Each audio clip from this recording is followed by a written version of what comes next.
beribadah. Puji Tuhan karena ini minggu pertama kita mengadakan ibadah online yang pertama tahun ini. Dengan itu mari kita memulakan ibadah kita dengan satu pujian kita, yaitu segala puji syukur.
Bapa Surgawi, Bapa yang kami kenal dalam Tuhan Yesus Kristus, pada pagi hari ini kami bersyukur kepada Tuhan karena penyertaan Tuhan bagi setiap hamba Tuhan dan jemaat Tuhan yang hadir pada pagi hari ini untuk bersama-sama untuk memuji Tuhan dalam pujian sembah dan begitu mendengar firman Tuhan.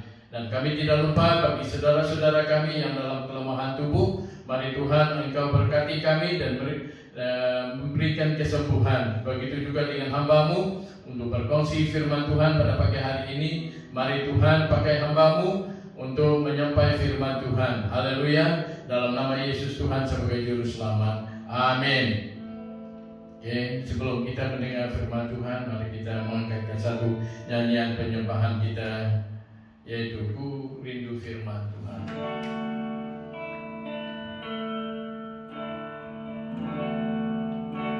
Ku rindu firman-Mu, ku rindu sabda-Mu, firman Tuhan Yesus yang heran dan berkuasa.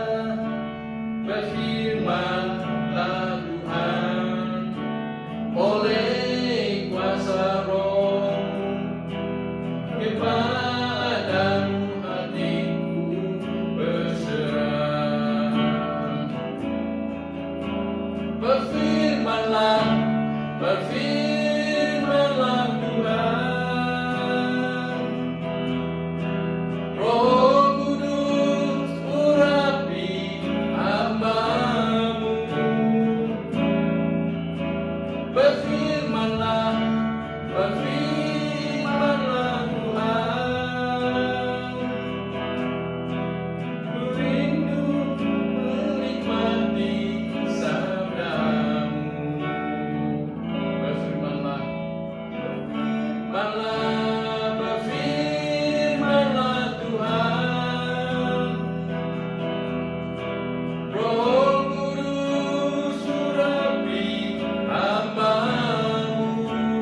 firman Tuhan pada pagi hari ini, yaitu di dalam 1 Korintus pasal yang pertama hingga ayat yang ke-10 hingga ayat yang ke-17. Saya akan membaca petikan ini di dalam 1 Korintus pasal yang pertama ayat yang ke-10 hingga ke ayat yang ke-17. Tetapi aku menasihatkan kamu, saudara-saudara, demi nama Tuhan Yesus Kristus, supaya kamu setia dan jangan ada perpecahan di antara kamu. Tetapi sebaliknya supaya kamu erat bersatu dan sehati sepikir. Ayat yang ke-11. Sebab saudara-saudaraku, aku telah memberitahukan orang dari keluarga Kole tentang kamu, bahwa ada perselisihan di antara kamu. Ayat yang ke-12. Yang aku maksudkan ialah bahwa kamu masing-masing berkata, aku dari golongan Paulus, atau aku dari golongan Apolos, atau aku dari golongan Kaifas, atau aku dari golongan Kristus. Ayat yang ke-13 adalah Korintus terbagi-bagi. Adakah Paulus disalib karena kamu? Atau adakah kamu dibaptis dalam nama Paulus? Ayat yang ke-14, aku mengucap syukur bahwa tidak ada seorang pun juga di antara kamu yang dibaptis selain Kefrus dan Gaius. Ayat yang ke-15, sehingga tidak ada seorang yang dapat mengatakan bahwa kamu dibaptis dalam namaku.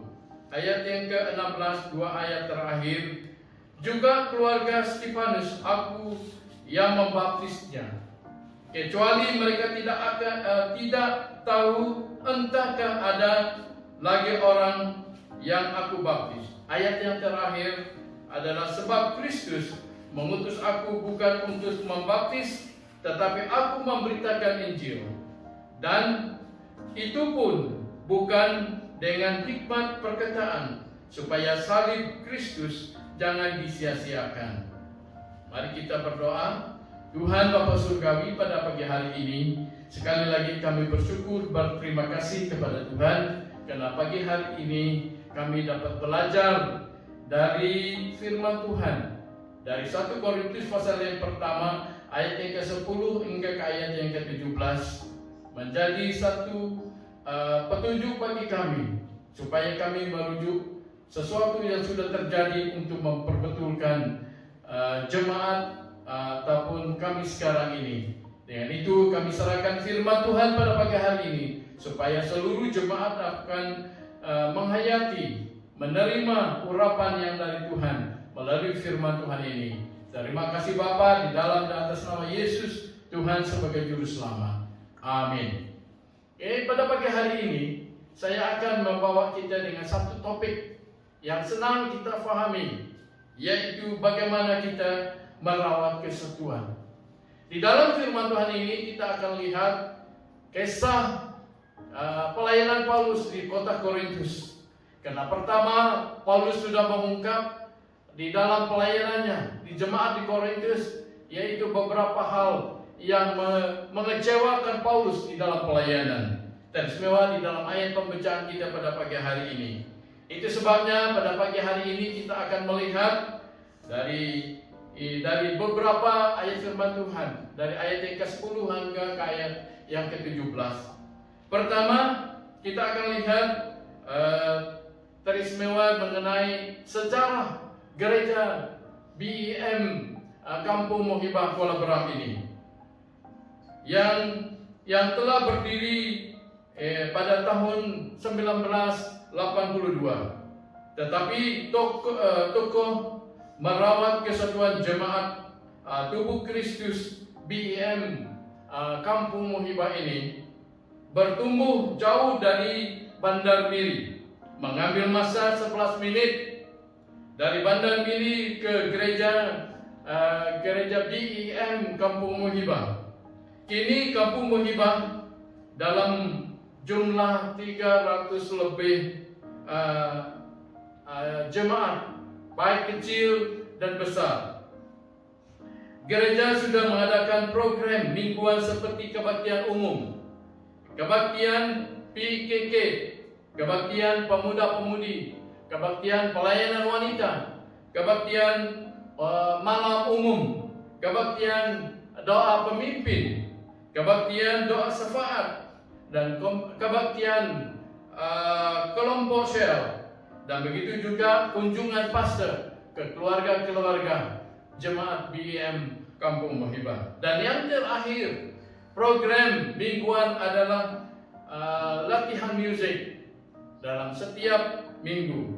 Puji Tuhan, karena kasih kebersamaan pemimpin dan jemaat BEM Kampung Muhibah Kuala Berang, sampai hari ini kasih persaudaraan masih kekal berusaha menyatukan visi sukuku bagi Kristus dan gereja bagi segala bangsa. Kita bersyukur atas kebersamaan ini, tetapi kita perlu tetap berwaspada dan berupaya memelihara kesatuan kita agar kita dapat menjadi contoh dan teladan dalam kehidupan berbangsa dan bernegara. Bagaimana cara merawat kesatuan kita ini? Mari kita belajar dari ayat firman Tuhan dalam 1 Korintus pasal yang pertama hingga ke ayat yang ke-10 hingga ke ayat yang ke-17. Pertama, kita akan melihat beberapa hal yang memecahkan jemaat Korintus. Mari kita belajar dari contoh jemaat di Korintus untuk merawatkan kesatuan jemaat itu. Pertama, kita lihat dari latar belakang perpecahan Korintus. Di bawah kekuasaan Romawi, Korintus dibangun menjadi kota besar di wilayah Alkaya yang meliputi seluruh Yunani selatan dan menjadi pusat perdagangan, kebudayaan, dan pendidikan.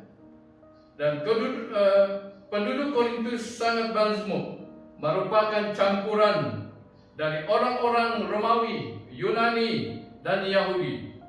Di dalam 1 Korintus pasal yang pertama ayat yang keempat dan ayat yang ke-7, Rasul Paulus mengucap syukur dan menyatakan bahwa jemaat Korintus adalah jemaat yang kaya dalam segala hal, baik dalam perkataan maupun pengetahuan, dan tidak kekurangan satupun karunia yang ada di kota Korintus. Seterusnya, saudara, kita lihat kehebatan yang dimiliki oleh jemaat Korintus adalah ancaman yang dapat membahayakan kesatuan tubuh Kristus, yakni perpecahan. Mengapa? Kita lihat di sini adalah Paulus datang ke Korintus dalam tahun 51-52 Masehi. Menurut Kisah Para Rasul pasal yang ke-18, Paulus tinggal selama 18 bulan di Korintus. Ia berkenalan pertama kali dengan Aquila dengan Priscilla, dan melayani dan membaptis Gaius dan Stefanus serta keluarganya, dan sebagai pelayanan yang lain. Tidak lama setelah Paulus meninggalkan Korintus, Apolos datang dari Efesus, dan Apolos adalah seorang Yahudi Alexandria yang terpelajar. Ia fasih berbicara dan sangat mahir dalam soal-soal kitab suci. Sama seperti kecenderungan yang ada dalam kehidupan gereja masa kini, jemaat di Korintus sebagaimana dilaporkan oleh keluarga jemaat, kalau kita lihat di dalam ayat yang ke-11, yaitu keluarga Korintus sendiri. Seterusnya kita akan melihat beberapa hal yang perlu dirawat di dalam jemaat di Korintus. Pertama, kita lihat di sini adalah golongan pertama menyebut diri mereka golongan Paulus. Mereka mengidolakan Paulus yang mendirikan jemaat Korintus dan menjadi bapak rohani mereka. Kelompok ini adalah orang non-Yahudi yang dikuasai dan dengan berkhotbah Paulus tentang kebebasan Kristen. Kelompok ini memahami bahwa kebebasan itu menjadi alasan untuk bertindak sesuka hati. Mereka lupa bahwa mereka diselamatkan bukan supaya mereka merdeka untuk berbuat dosa, melainkan supaya mereka merdeka untuk tidak berbuat dosa.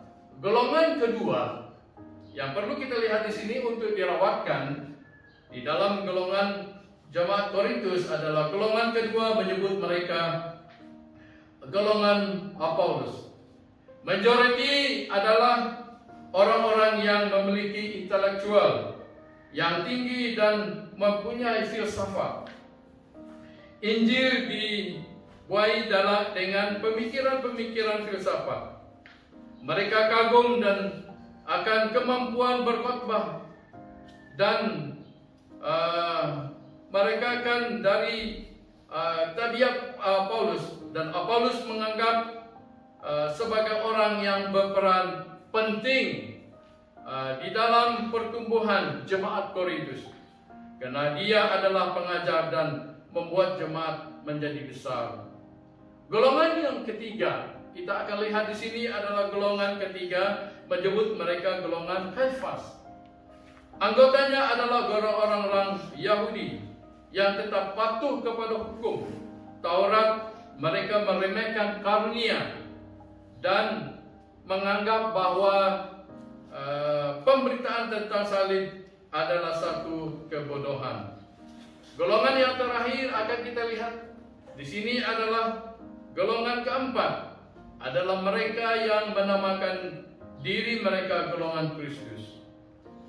Mereka adalah kumpulan orang-orang yang menganggap diri mereka lebih benar dari kelompok lainnya dan mengklaimkan memiliki hubungan khusus dengan Kristus. Sebagai implikasi dari keempat golongan ini, kita akan melihat bahwa kelompok-kelompok tersebut terbentuk karena kekaguman jemaat kepada tokoh tertentu. Memang semua tokoh tersebut memiliki kualifikasi yang hebat dan berkarisma, dan Paulus juga mengidola oleh banyak orang, tetapi ia menyatakan bahwa ia hanya alat untuk dipakai Tuhan untuk memberitakan Injil. Ia tidak disalib seperti Kristus. Kristuslah telah melakukan segala untuk jemaat. Maka seharusnya jemaat hanya setia mengikut Kristus, bukan mengikut atau mengidola pelayanan tertentu. Benih perpecahan adalah kita lihat di sini adalah mengutamakan pemberitaan firman, bukan mengidolakan berita firman Tuhan. Hanya itu menimbulkan perselisihan di antara mereka. Ini adalah akibat dari perangkap semangat idolalisme. Mereka mengidolakan manusia, bukan Tuhan. Mungkin ada jemaat yang mengidolakan pelayanan tertentu. Mungkin karena pelayanan itu melayani dengan baik, atau karena ada hubungan kekeluargaan, atau karena satu suku. Waspadalah. Itu adalah godaan iblis yang menginginkan perpecahan di tubuh jemaat, dan pelayanan hanyalah alat untuk posisi yang sama dengan orang Kristen yang lain,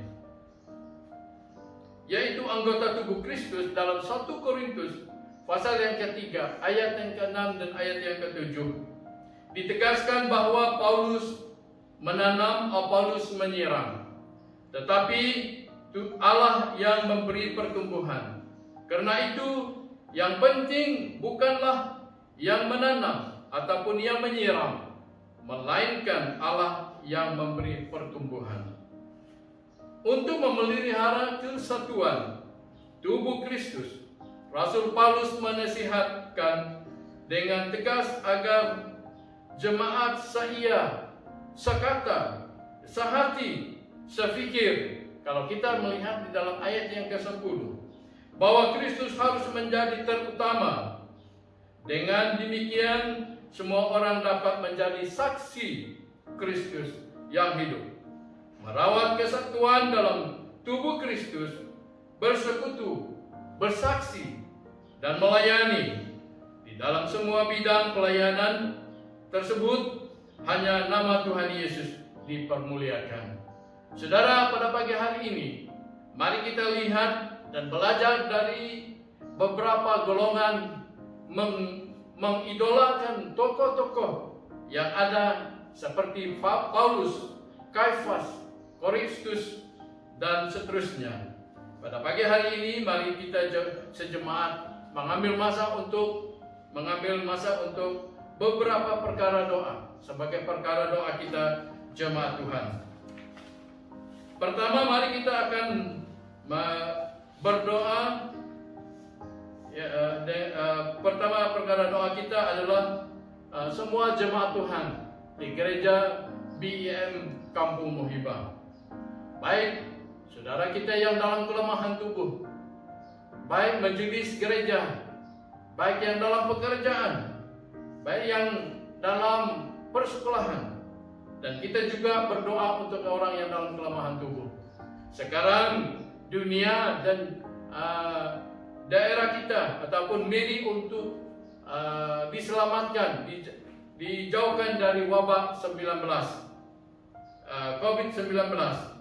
Dan seterusnya perkara doa kita akan kita doakan, yaitu anak-anak kita yang masuk dalam persekolahan, mereka dalam online, supaya mereka dapat fasih dalam semuanya. Yang ketiga, yang seterusnya kita berdoa untuk jemaat kita yang dalam bekerja, baik dekat jauh, kita tetap berdoa untuk mereka, supaya Tuhan terus menyertai dan menjaga, melindungi semua jemaat Tuhan, supaya nama Tuhan dipermuliakan. Dan seterusnya perkara doa kita adalah kita doakan tapak baru kita yang sudah mendirikan gereja baru kita, berdoa untuk rumah pastor yang baru itu. Mari kita berdoa untuk semuanya. Oke? Dengan itu, mari kita berdoa dengan perkara-perkara tersebut. Saya pimpin kita dalam doa. Tuhan Bapa Surgawi, sekali lagi kami berterima kasih kepada Tuhan karena Tuhan hadir untuk membantu kami sejemaat pada hari ini, untuk bersama-sama, untuk menyatukan hati kami, untuk berharap penuh kepada Tuhan, karena Tuhan mempunyai dan melindungi hidup kami. Dengan itu Tuhan, kami berdoa dengan beberapa perkara doa tersebut. Kami berdoa untuk seluruh jemaat Tuhan, baik kecil, tua, jemaat Tuhan, kami serahkan mereka ke dalam tangan-Mu, supaya kami di dalam pelayanan, di dalam semua pekerjaan kami, supaya kami mengutamakan Tuhan di dalam hidup kami. Tuhan, kami tidak lupa juga dengan beberapa orang yang di dalam kelemahan tubuh.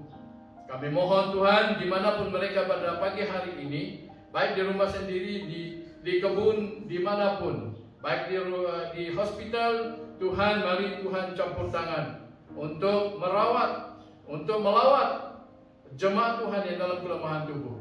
Karena kami manusia tidak mempunyai apa-apa, hanya kami berdoa dalam nama Yesus Kristus, menyembuh jemaat Tuhan dalam kelemahan tubuh. Baik perasaan mereka disembuhkan, beri mereka damai sejahtera, kesatuan, dan sukacita yang dari Tuhan, supaya lewat dari sukacita itu mereka dapat bergerak ke sini dan memuji Tuhan dan terima kasih Tuhan Yesus.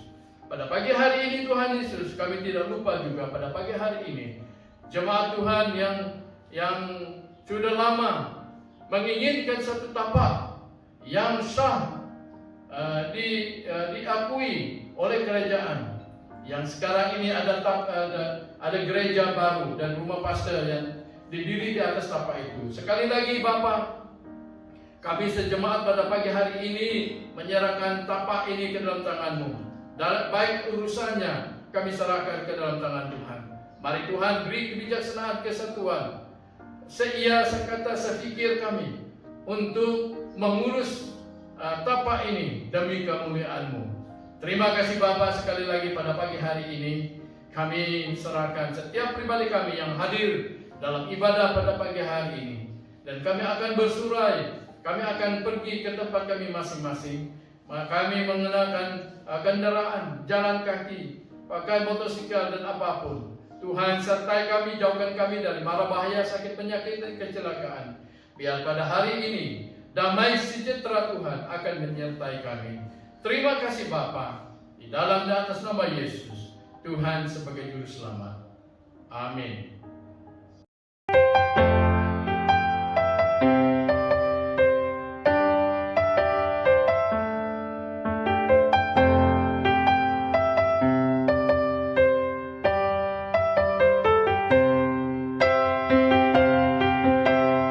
Doaku untuk Malaysia, satukan kami suku-suku bangsa. Di sini ku tetap nantikan kedamaian atas tanah ini. Lindungi, naungilah Malaysia. Hentikan tangisan juga sengketa.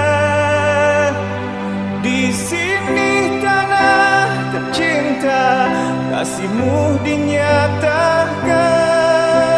Setiap hati dipulihkan di dalam tangan-Mu. Kepadamu Tuhanku, ini doaku. Ku tahu damai kan datang untuk Malaysia.